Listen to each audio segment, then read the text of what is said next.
Peut-être, je sais pas. Hein. Je suis Ingrid Solaro. Alors moi, au moment de l'attentat, le livre, c'est l'attaque de Charlie Hebdo. C'est notre histoire, mon histoire à moi et celle de mes enfants, de mes 2 enfants. Et puis finalement, c'est l'histoire un peu de tout le monde, parce que Charlie Hebdo, c'est aussi votre histoire, à mon sens. Et puis voilà, donc je suis Ingrid Solaro, et puis à l'époque de Charlie Hebdo, je travaillais à l'Éveil, j'étais journaliste, et j'étais rédac chef, et puis voilà. Donc ma vie, elle a basculé à ce moment-là, et je suis un peu émue, je suis désolée, mais voilà, c'est ma première, mais voilà. Donc, que dire de plus? C'était important d'écrire ce livre. J'ai mis du temps et il m'a fallu du temps pour aller jusqu'au bout du processus d'écriture et puis pour savoir véritablement ce que je voulais faire de ça. Déjà, il m'a fallu... avant la lecture, je me contextualise en fait, tout simplement. Il m'a fallu... il y a eu cette période de l'attaque, cette année-là, et mon temps à moi n'était plus le temps des autres. Et je crois que ça, c'est quelque chose qu'il faut quand même retenir. C'est pour ça aussi que le livre est assez lent et que les repères temporels dans le livre sont toujours... Il y en a un, c'est l'attaque, ce 7 janvier. Et il apparaît tout dans le livre ou circule autour du 7 janvier. En fait, mon temps à moi, il s'est arrêté à ce moment-là. Et il a fallu... passer le traumatisme, comprendre ce qui se passait,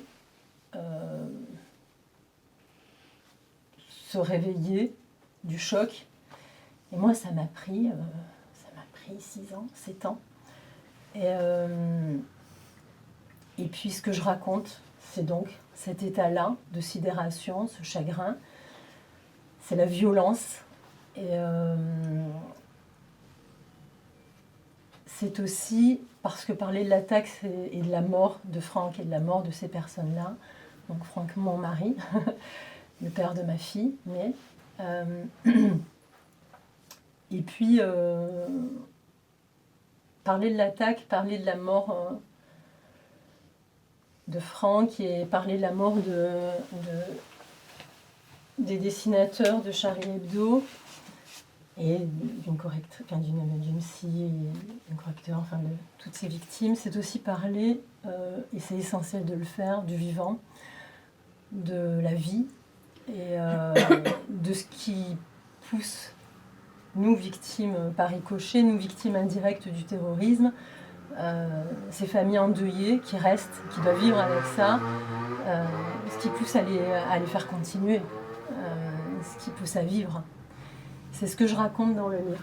C'est le chagrin, c'est la violence, c'est notre histoire, parce qu'il était important de laisser trace de cette histoire d'amour et de cette histoire de mort. Je parle à mes enfants, parce que c'est important de transmettre. Mais c'est un prétexte, en fait. Je parle au lecteur, c'est à tout le monde que j'ai envie de parler. C'est m'adresser aux lecteurs potentiels et puis à ceux de demain qui viendront peut-être et qui regarderont cette période-là de notre histoire et qui demanderont sans doute, qui se poseront des questions. Voilà. Donc moi, ce que je propose, c'est de faire une lecture et une petite lecture parce que ce livre, je l'écris pour le donner, pour le partager. Cette histoire, elle est importante à transmettre. Et c'est aussi pour ça que je suis venue assez naturellement chez Gwenaëlle. Et je crois que c'est ce que je vous ai dit en premier, j'ai envie d'en parler. J'ai envie de le partager, de la partager. Donc, et je pense que la lecture, ça peut amorcer autre chose. Et ce qui est sûr, c'est que je vais faire une courte lecture parce que je crois que c'est important que je ne sois pas maître de conférence. J'ai envie de savoir ce que vous avez, si vous avez des questions. et de quoi vous voulez parler avec moi. Et puis, voilà, j'ai envie aussi, parce que c'est quelque chose que j'ai dû vous le dire aussi, j'ai remarqué, on a tous un souvenir de Charlie Hebdo. On savait où on... Tout le monde me dit, souvent on me dit, je sais où j'ai appris.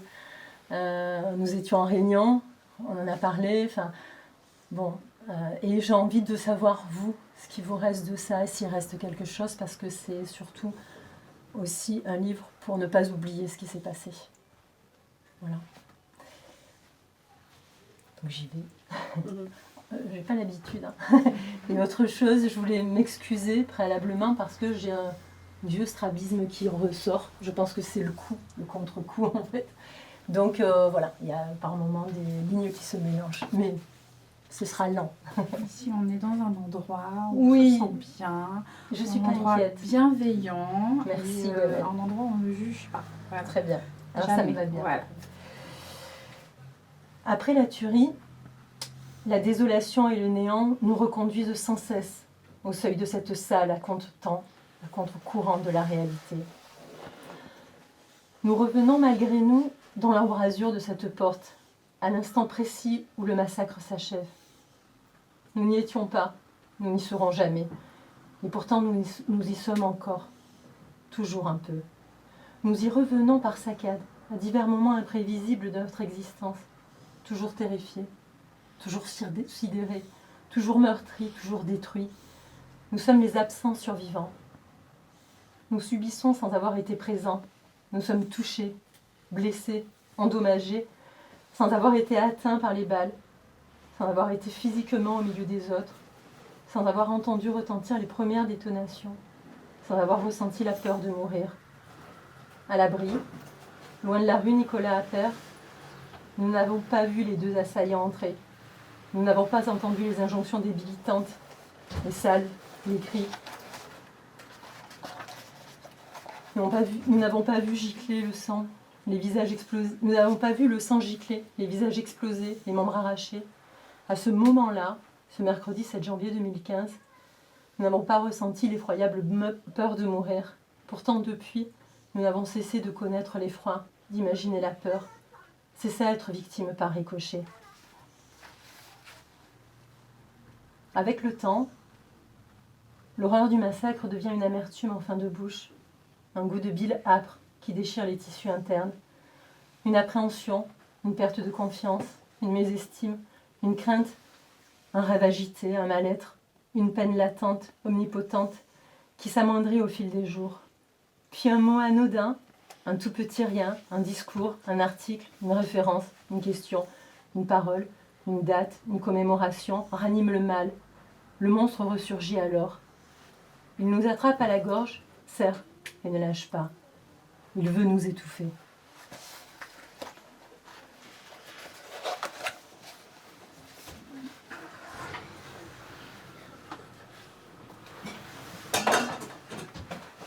Merci, monsieur.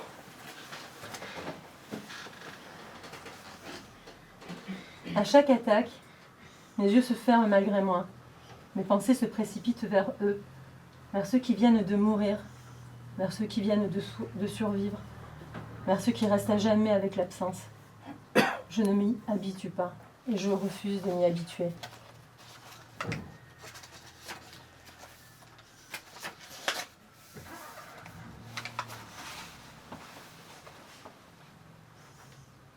J'envie les victimes qui se relèvent très vite, avec panache et dignité. Je les admire. Elles mettent le drame à distance. Elles le toisent, le jugent, puis l'écartent de leur destinée. Elles l'abandonnent sur le bas-côté avec morgue, poursuivant leur vie sans état d'âme. Elles n'ont plus peur de mourir. Elles n'ont pas d'autre choix. Pendant que je reste enlisée dans ma peine, d'autres se soulèvent majestueusement. La vie leur sourit, comme si elle leur devait une revanche immédiate. Pour moi, rien ne sera aussi facile. Trop abîmée par les faits et par mon passé, je ne pourrai jamais reprendre où tout s'est arrêté. Je ne pourrai jamais recommencer là où mon monde s'est écroulé. Je dois réinventer ma vie, tout rebâtir, tout reconstruire.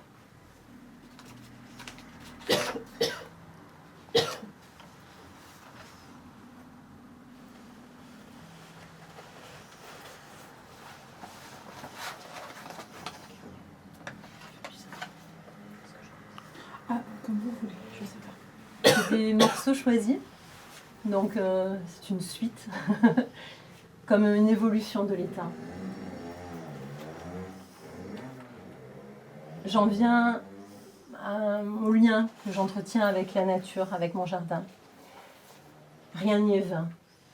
L'extase, ni feinte, ni condescendante, exulte, on y est vrai. La nature est une douce folie de rire et de joie qui prend en pitié et guérit les blessés. Elle est ce monde qui nous entoure, qui nous ordonne d'être meilleurs. Elle délie nos préjugés, nos excès, nos fureurs. Elle apaise les colères et brise les chaînes. Elle est si grande, elle est si vaste, elle est si forte, qu'elle nous rend enfin humbles. Quand on la regarde, nos yeux suivent les courbes de la simplicité, dépossédés des canons de beauté. Alors, le silence se fait, écho de la pureté. Rassasiés, nous parvenons à frôler l'invisible et à caresser la grâce dans une nervure heureuse. J'aime le génie de Dickinson, qui nous entraîne à la rencontre de ceux vivants. Son œuvre donne le signal de départ à notre peine, comme la sirène du paquebot au moment de larguer les amarres. Elle nous emmène dans une traversée allégorique de nos chagrins, avec fanion et fanfare, portée par une certaine allégresse. J'aime également ses choix de vie, cette faculté de se consacrer à la maison, au jardin, à l'observation des plantes.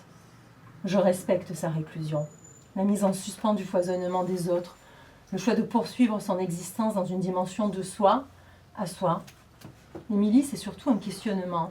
Dès que je lis l'un de ses poèmes, je me demande si ce que je ressens révèle vraiment ce qu'elle insuffle, et dont la réponse est au fond sans importance.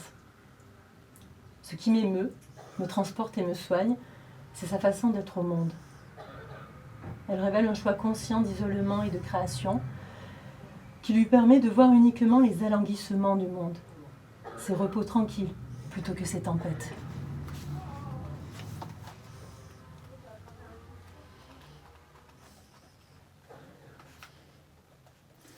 Je peux... Mais vous pouvez. Voilà. En fait, le livre, donc il y a à la fois du ressenti, quoi, de l'expression Oui. des sentiments, voilà. Et il y a aussi tout un ensemble de références à la poétesse Emily Dickinson. Donc, je ne sais pas si vous connaissez Emily Dickinson. J'ai trouvé, j'en avais un petit cachet dans la librairie. Ah, voilà, oui, c'est l'inventaire qui a permis ça. Je le savais, mais je remercie Aude de m'avoir dit « Ah, il faut sortir le Dickinson ». Je dis « Oui ». Je l'avais noté dans un coin de mon esprit, mais ce n'est pas remonté tout en haut. Donc c'est une version français-anglais.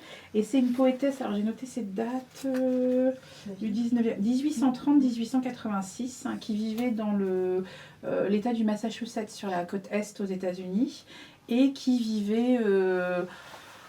elle a toujours vécu dans la même maison, au même endroit. Elle écrivait des poèmes et elle était un petit peu recluse, c'est un terme qu'on peut employer. Introvertie, on a utilisé aussi ce terme-là. Et c'est une poétesse, bon, une femme évidemment, au milieu du 19e siècle, hein, dans Nouvelle-Angleterre, en état, une zone assez puritaine et on va dire un peu corsetée à l'époque. Hein.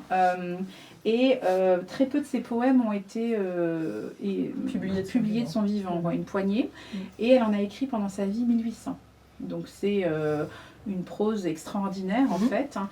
Et, et c'est des poèmes d'une très grande modernité, parce qu'au 19e, on pourrait s'attendre, à la même époque que nos poètes français, l'alexandrin, le quatrain, vous voyez toutes ces règles que vous avez appris en cours de français, et elle avait une liberté. Et il y a certains de ses poèmes, on dirait presque des haïkus. Elle avait aussi une utilisation de la ponctuation qui était à sa manière, et en fait les quelques poèmes qui ont été publiés de son vivant, et on dit bon, cette femme ne sait vraisemblablement pas utiliser la ponctuation, on va les réécrire comme il faut. Voilà. Donc c'est aussi quelqu'un qui a une place actuellement, d'une part pour ses poèmes, mais aussi en tant que femme poétesse à cette époque-là, un rapport avec la nature. Et donc c'est pour ça que vous parlez beaucoup d'Emily Dickinson, et c'est assez chouette l'inclusion de ces poèmes dans votre récit, parce que c'est une poétesse qui, à mon avis, peu connue en Europe, parce qu'elle est très étudiée aux États-Unis, mais pas forcément beaucoup. Je ne sais pas si vous la connaissiez, mais on n'étudie pas trop vraiment ses poèmes. On a Baudelaire, on a Rimbaud, on a Verlaine, donc en général, on fait Très peu voilà, de poèmes non Oui, français. de poètes non français. Et d'autant plus une femme américaine recluse dans sa maison au fin fond du Massachusetts, d'autant voilà. C'est une poétesse qui a connu des deuils, de nombreux deuils. Oui, en bien fait, sûr. Qui a été atteinte dans ses chairs. Bien Et entendu. Et en fait, voilà, qui a très mal vécu sans doute aussi une homosexualité, c'est ce qui est dit aussi, qui se dit, en tout cas pour ses biographes. Enfin bon, voilà. C'est quelqu'un qui a une histoire complexe. Ah oui, complètement, et, mais c'est vrai qu'en plus, elle n'avait pas la possibilité de faire grand-chose de l'exprimer. Voilà, de l'exprimer Voilà. à l'époque en tant que femme dans Nouvelle-Angleterre. Et en fait, moi, je découvre Dickinson avec ma maison. Oui. Dans ma maison, puisque l'ancien propriétaire qui était un journaliste qui avait un magazine de beaux-arts, donc il était sur Paris, il avait sa maison de campagne, et je raconte ça dans le livre, avec Franck, nous avons acheté cette maison, qui était à l'abandon, hein, qui était fermée depuis des années, et ce monsieur, cet ancien propriétaire, ce dernier propriétaire de la maison, a laissé un nombre de livres, enfin infini, enfin il y avait des livres partout, et dont un recueil d'Emily Dickinson. Et j'ai rangé le grenier et j'ai trouvé ce recueil, et c'est vrai que c'est un bouquin, c'est un livre, c'est une poétesse que j'aime et que j'ai découvert grâce à la maison. Voilà. Non, mais Donc, ça, d'où c'est par accident.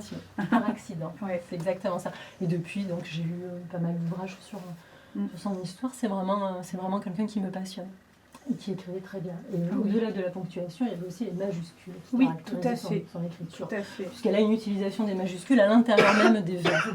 Voilà. Donc là, pareil, cette femme qui s'appelle voilà. Et donc, elle écrivait, elle a toujours écrit, et elle écrivait sur des bouts de serviettes, sur des feuilles, sur tout ce qu'elle trouvait, en fait.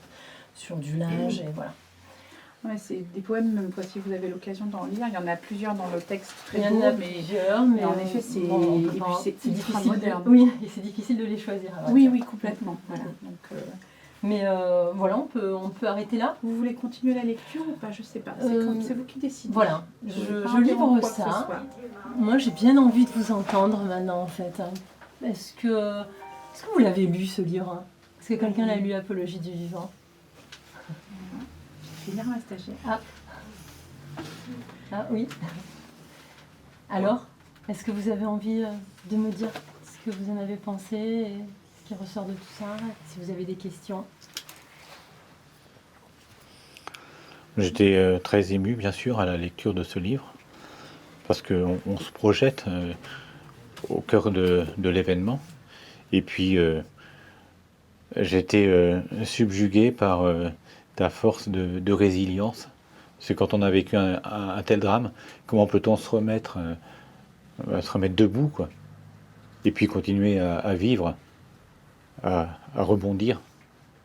Ça m'a épaté. Je dis bravo. Merci. En fait, c'est vraiment ce que je veux partager aussi dans ce récit. C'est moi, j'ai mis beaucoup de temps à sortir la tête de l'eau. Ça a été très dur et très longtemps, très dur.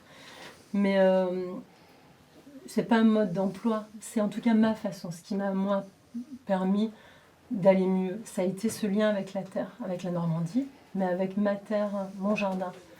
Et découvrir les plantes. Et je fais une rencontre qui est fondamentale, en fait, dans ma vie, qui va me sauver. C'est la rencontre avec Patrick, qui était donc le mari de la nounou de ma fille, et qui est jardinier, en fait, qui n'habite plus ici, et le jardin, il n'y avait rien, en fait. Mon jardin, c'était rien. C'était grand et c'était vide.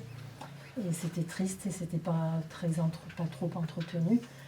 Et en fait, ce que j'explique dans le livre, il a voulu, je pense, se rendre utile à un moment donné. Et son seul moyen, c'était de s'occuper du jardin.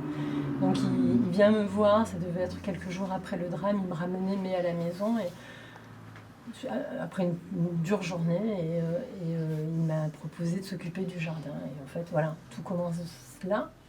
Et ces choses qui m'ont fait aller mieux, ça a été de mettre les mains dans la terre. Alors au début, j'observe Patrick. Au début, j'ose pas, je comprends pas. Et puis, je comprenais pas grand-chose de toute façon. Donc docilement, en fait, je subissais tout de toute façon. Mais donc je regardais Patrick travailler au jardin. Et puis petit à petit, je suis allée voir et puis j'ai regardé. Et puis il m'a dit tu veux pas faire ça. Et puis voilà. Et puis ça m'a aidée, ça m'a sauvée. Donc je sais pas si c'est de la résilience. En tout cas, ce que je sais, c'est que ça a été des petites choses. Et ce que je veux dire, c'est que aujourd'hui, je suis une personne différente et je pense qu'à un moment donné, je me suis intéressée à la terre, au microscopique, à tout ce qui pouvait avoir de l'importance et qui me faisait du bien, en fait, à des choses qui étaient anodines, qui n'avaient pas de valeur. Et ça a été les fleurs, ça a été le jardin, la terre et l'observation. Donc je me suis mise à regarder la nature différemment. Et voilà, mais ça a été pour moi comme ça. Au gré des saisons. Au gré des saisons, je me suis coupée du monde médiatique, du boulot, d'une façon de vivre et de penser. En fait, le drame, ça m'a fait tellement mal. La violence était telle, cette perte, elle était irrémédiable, elle était tellement pas attendue malgré ce qu'on pouvait penser. C'est vrai que Franck était policier. C'est vrai qu'il faisait un métier dangereux. Il le savait, on le savait. Mais il n'imaginait pas mourir. Pas dans le 11e, quoi. Pas dans le 11e, je ne sais pas qui a parlé. Mais oui. Il a fait des terrains, il était en Afghanistan. Alors, il a savait cette particularité-là d'avoir été en extérieur, en opération. En opération de guerre. Ouais, dans des pays en guerre. Et il a participé à des opérations sous le feu. Donc, c'est quelqu'un qui avait l'habitude, qui savait faire. Mais pas dans le 11e. Non. Mais, cependant, il le disait. Et ils se le disaient entre eux. Il savait, moi, il me disait, si ça pète, voilà, c'est une vraie passoire, Charlie Hebdo, il y a des gens qui viennent. Alors, vous connaissez les journalistes autant que moi, dans les rédactions, vous connaissez aussi bien les rédactions que moi, enfin, il y a des journalistes ici. En fait, une rédaction, c'est ouvert, quoi. Il y a des gens qui arrivent, et on dépose des textes, on dépose une info, alors peut-être beaucoup moins depuis, je ne sais pas, enfin en tout cas. Et Charlie, c'était ça, en fait, des gens qui rentraient, qui sortaient, et... Bon voilà, et les officiers de sécurité, ça les rendait fous, quoi. Donc il n'y avait pas de portique de sécurité, il n'y avait pas de garde statique, il y avait tout ça a été assez décontracté. Pourtant, Stéphane Charbonnier, le directeur de publication, avait conscience du danger. Il savait qu'elle était menacée. Il avait bien mesuré. Lui avait bien mesuré. L'équipe peut-être moins, mais je pense que Stéphane Charbonnier avait peur, ça c'est évident. Et je pense que, voilà, après, entre la peur et le passage à l'acte, enfin, avoir peur, c'est une chose, et penser que des personnes peuvent passer à l'acte, enfin, ils n'avaient pas conscience, enfin, voilà. Alors, moi, je voulais répondre à tes questions. Où j'étais quand on a appris cette histoire. Ah oui. Eh ben, j'étais à l'éveil, j'étais en bas. T'étais en rez-de-chaussée, ouais. J'étais au rez-de-chaussée parce que c'était un mercredi. Et on était et voilà, et vous étiez à conférence de rédaction. Et logiquement, j'aurais dû monter pour vous dire bonjour et prendre un exemplaire du journal. Parce qu'à l'époque, j'étais correspondante de presse pour le journal. Et en fait, on m'a interdit l'accès.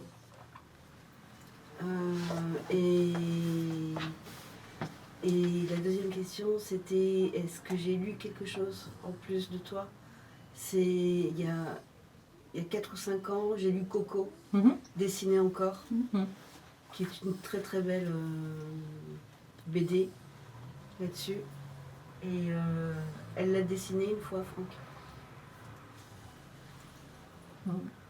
Et dans ton livre, il y a un truc qui est merveilleux, c'est la façon dont tu parles à tes enfants. Et donc tu disais aux lecteurs, aux lectrices aussi. Oui. Mais moi, je me suis pas sentie concernée. Vraiment, je t'ai entendu parler à tes enfants. Et parfois, on a envie qu'ils répondent à ce que tu dis. Oui, mais en fait, je pense que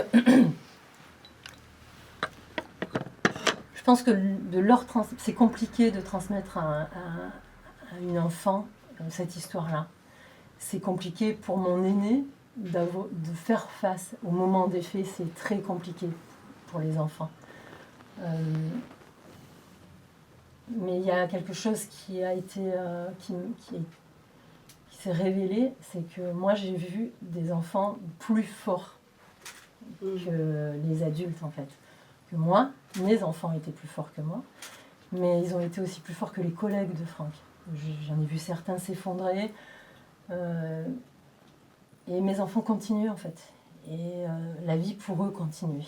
Et donc m'adresser aujourd'hui à eux, c'était aussi déjà cette volonté de transmettre et de pas leur... Je veux pas leur donner un fardeau, mais ils ont quelque chose à porter, c'est évident. Et ils en feront ce qu'ils voudront. En tout cas, ils sont armés pour faire quelque chose avec ça. Et ils savent faire, ils sauront faire. Mais c'est important d'en parler librement et leur dire que c'est pas une fatalité. Et je crois que j'espère avoir réussi. Mais leur dire que ça existe et on peut pas dire, parce que ça, il n'y a rien de pire, de dire ah oui, t'en feras quelque chose. Oui, t'en feras quelque chose, mais c'est dur en fait d'en faire quelque chose. Voilà. Et c'est très difficile d'en faire quelque chose, c'est pas facile. C'est pour ça que j'admire les victimes qui arrivent très vite. Il y a des personnes qui ont cette faculté de réagir et de faire face. Et voilà. Et peut-être s'effondre-t-il plus tard. Peut-être que moi, j'ai pas toutes les histoires, j'en ai certaines. Et on a tous notre mode de fonctionnement. En tout cas, parler à mes enfants, c'était aussi parler aux lecteurs. Moi, j'ai parlé à mes enfants, mais je savais aussi que derrière, il y avait d'autres personnes. Et je pense que c'est important aussi que les lecteurs s'approprient. Alors peut-être que ça ne marche pas avec toi, peut-être que ça marche avec d'autres, je ne sais pas. Mais de toute façon, je vais le relire dans ton livre. Oui. Et je vais parce que là, je le lirai d'une autre manière. Oui, bien sûr, évidemment. Et je prendrai en compte ce que tu viens de dire. Oui. On verra. Oui. Peut-être que vous voulez réagir. Moi, je l'ai lu avec beaucoup d'émotion et puis j'ai beaucoup aimé le titre. C'est un très beau titre. Ouais. Moi, je suis en train de vivre un deuil qui est beaucoup plus doux parce que ma femme est décédée d'un cancer récemment et j'ai remplacé le mot terrorisme par cancer souvent. Mais c'est pas comparable, enfin il n'y a rien de comparable. Mais j'avais beaucoup d'intérêt pour ce livre par rapport à la situation que je vis avec mes enfants, quand on leur parlait de ça. Mm-hmm. Ils sont un petit peu plus vieux, mais pas beaucoup. Mm-hmm. Et donc merci, parce que ça m'aide aussi. Et puis pour répondre à la question, moi je me rappelle très bien le week-end qui a suivi l'attentat, parce qu'on était en manifestation à Pont-de-Mer de soutien en fait. On essayait de vous soutenir comme on pouvait, on était très nombreux. Il y a eu des choses aussi à Vernet, mais je me souviens très bien du dimanche à Pont-de-Mer avec les petits, ils étaient petits. Et je me rappelle aussi que ça m'avait vraiment frappé parce qu'un mois avant, j'étais avec Gilles Kepel sur une conférence où on parlait des risques dans le voyage au Moyen-Orient. Et il nous disait, mais vous savez, les risques, on les a autant à Paris. Et un mois pile, enfin même pas un mois pile après, 3 semaines après, il y a les attentats de Charlie et on était à Paris en réunion avec les agences de voyage et on se disait, mais c'est fou, quoi. Il nous a prévenus en fait. Oui. Donc le risque, en fait, il était connu et c'est ce que vous critiquez aussi. Enfin, moi, je suis aussi en train de lire en parallèle cancer-colère, mais terrorisme-colère, ça marche aussi en fait. Mais oui, mais et puis c'est ce drame, c'est mon drame que je raconte, mais en fait c'est toutes les personnes qui vivent, on a tous nos drames. Et je crois que ça, effectivement, ça peut s'appliquer à un cancer, ça peut s'appliquer à la perte d'un enfant. Enfin, il y a ou tout simplement un drame, un autre drame. Enfin, il n'y a pas de comparaison possible, mais il y a une volonté, il y a une vie plus forte quelque part, et il faut la trouver cette vie-là. En fait, c'est tout ce chemin-là qui est compliqué, qui est laborieux, mais il existe. Enfin, au final, la vie est plus forte. Il n'empêche. J'y croyais pas au départ. Au départ, j'y croyais pas. Moi, la différence, c'est que j'ai pu me préparer avec ma femme, en s'appuyant sur le jardin, la nature, et ça, c'est génial. Enfin, c'est ça. On a eu cette chance-là. C'est ça, c'est ça. Tout à fait. Merci. Merci pour ce retour. Est-ce qu'il y a d'autres personnes qui souhaitent